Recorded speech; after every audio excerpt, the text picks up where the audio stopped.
Ce matin, on ouvre un des dossiers les plus pénibles de l'État d'Israël. Voici comment a qualifié le week-end dernier Benjamin Netanyahou l'histoire des enfants volés du Yémen. C'est ce qui revient en ce moment au cœur de l'actualité israélienne. Pourquoi ? Eh bien parce que l'État juif va très bientôt indemniser les familles d'enfants, principalement yéménites, disparus dans les années qui ont suivi la fondation de l'État juif. Des militants des droits humains et des familles d'immigrants juifs, surtout originaires du Yémen, affirment en effet depuis des décennies que des milliers de bébés ont été enlevés à leurs parents biologiques après 1948. Mais alors, qu'est-ce qui se cache derrière cette histoire tragique ? On fait le point ce matin avec vous, Christophe Darin. Oui, histoire tragique, comme vous l'avez dit, incroyable, qu'on va donc effectivement évoquer, qui a longtemps en fait été occultée par les pouvoirs publics en Israël.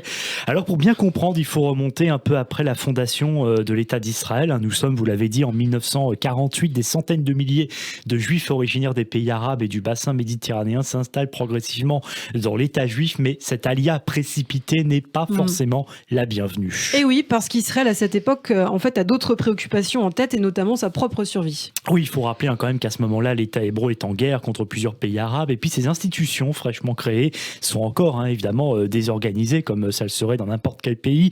L'économie d'Israël est également au bord de la faillite, donc les nouveaux arrivants, les olim du Yémen, notamment, sont mal reçus. C'est vrai que pour toutes ces raisons, et on peut le comprendre, mais ce qu'il faut dire aussi, c'est que ces olim ont aussi une particularité. Ils sont issus de pays arabes, ils n'ont pas connu la Shoah, ils sont ce qu'on appelle des Mizrahim, ce qui signifie issus des pays orientaux. Et à l'époque, l'établissement israélien est surtout constitué d'Ashkénazes, donc originaires d'Europe et rescapés, eux, du génocide juif. Les Mizrahim sont donc quelque peu méprisés.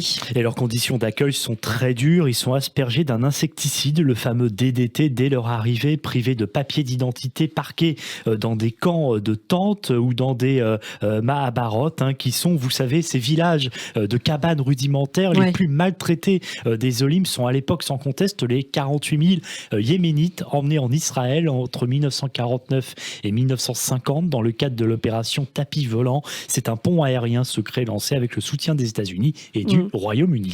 Et de leur côté profondément religieux, ces juifs yéménites croyaient réaliser une prophétie biblique en arrivant en Israël et avoir un avant-goût de paradis, mais beaucoup ont déchanté. Malheureusement, et c'est à partir de ce moment-là que commence une série de rumeurs. Des enfants en bas âge disparaissent mystérieusement. Des enfants qui, quelques jours ou quelques semaines plus tard, sont déclarés morts sans autre explication.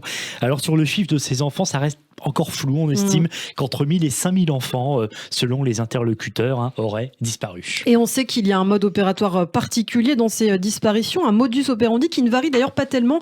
Une infirmière ou un médecin annonce alors à telle ou telle mère que son enfant vient de mourir par étouffement ou de succomber à l'attaque fulgurante d'un virus inconnu. Et c'est ce que raconte notamment l'écrivaine Iris Elia Cohen, dont une proche a disparu au début des années 50. Nos parents, écrit-elle, étaient des gens humbles et peu éduqués, qui ne parlaient pas bien l'hébreu. Submergés par le chagrin, ils ne demandaient pas beaucoup d'explications. Et lorsqu'ils le faisaient, ils se heurtaient au silence méprisant d'une administration. Administration alors, vous le savez, Ilana, contrôlée par le parti travailliste de David Ben Gourion. Selon Iris Elia Cohen, ces juifs faisaient face à cette administration froide, soit à la morgue de médecins d'origine européenne qui les congédiaient, ajoute-t-elle, comme des malpropres. Oui, ils faisaient profil bas en fait, tous ces gens. C'est quand même incroyable, d'autant plus que la plupart des familles de disparus n'ont jamais cru aux explications officielles. Du moins, elles ont toujours entretenu l'espoir de retrouver leurs proches, et près de 70 ans plus tard, leurs descendants, on le voit, se battent encore d'ailleurs. Mais alors, qu'est-il arrivé à ces enfants ? Eh bien, en tant que famille, certains des bébés prétendument morts, ont en réalité été vendus à des familles occidentales désireuses d'adopter ou placés dans des kibbutzim, soit des villages collectivistes à des fins d'occidentalisation.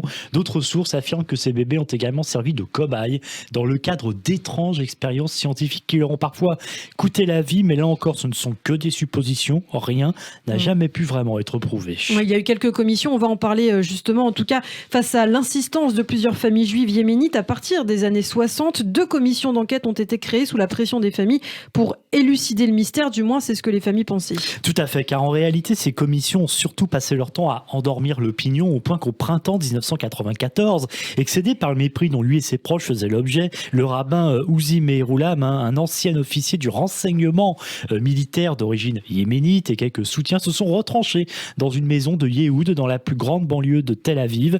Ils menacent alors de faire sauter le quartier avec des bonbonnes de gaz si la vérité sur les enfants disparus n'est pas révélée. Et comment du coup ça s'est terminé ? Eh bien, ils ont été finalement maîtrisés par l'unité spéciale de la police.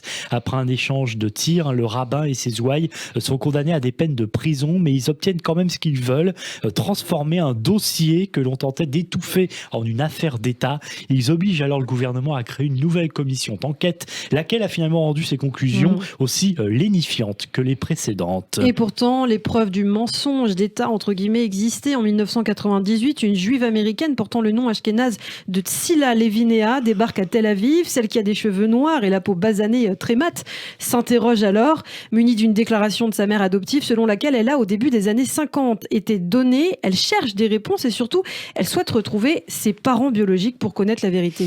Et selon ce document, Tzila aurait été donné ou peut-être vendu à une famille du kibbutz En Amifrat en Israël, mais l'américaine n'y croit pas vraiment.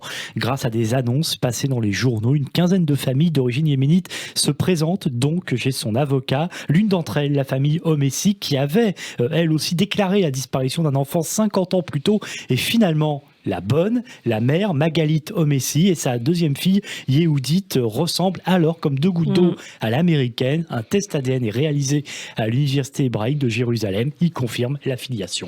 Histoire assez dingue. Théoriquement, ce rebondissement aurait dû donc pousser le gouvernement israélien à autoriser l'ouverture des archives dans la foulée, mais ce n'est qu'à l'été 2016 qu'enfin, il y a 5 ans, pressé par les médias et par les familles et aussi par certains membres yéménites de la Knesset, que le Premier ministre Benjamin Netanyahou se décide enfin à franchir le pas. Une masse de lettres, de photos, de rapports et de témoignages est alors examinée par une commission spéciale de la Knesset. Et les archives sont accablantes. Dans une série de lettres datées du début des années 50, plusieurs directeurs de grands hôpitaux du jeune État d'Israël se félicitent par exemple de disposer d'un matériel si abondant à Rosh Haïn, un petit village où étaient alors parqués de nombreux Yéménites, et de pouvoir les utiliser pour leurs expérimentations médicales.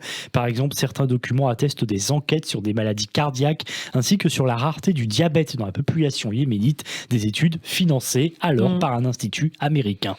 On parlait d'ailleurs du rabbin Meshulam tout à l'heure. Lui, dans les années 1990, il accuse carrément les autorités israéliennes d'avoir eu des pratiques nazies au début des années 50, une position qui à l'époque évidemment fait scandale en Israël qui est encore marqué évidemment par la Shoah, mais les commissions d'enquête font, c'est vrai, véritablement froid dans le dos. En tout cas, aujourd'hui, il est temps d'apaiser les souffrances des familles.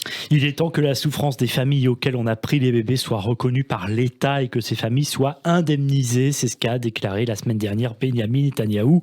Au total, l'État va verser la somme de 162 millions de shekels aux familles. Cela représente environ 41 millions d'euros. Et les familles des enfants morts dont le lieu d'inhumation est inconnu recevront 150 000 shekels, soit environ 37 800 euros. Enfin, les familles des enfants dont le sort reste incertain recevront, eux, 200 000 shekels. C'est ce qu'a précisé ce lundi même le ministre israélien des Finances, Israël Katz. Cela ne réparera rien, évidemment, on s'en doute, on l'imagine, mais on espère en tout cas que cela pourra au moins apaiser ce passé douloureux. Les enfants juifs yéménites disparus en Israël dans les années 1950. Merci Christophe Dard d'avoir participé à ce billet avec moi, un billet que vous pouvez retrouver d'ailleurs sur notre site internet radioj.fr en podcast et sur notre page YouTube Radio J.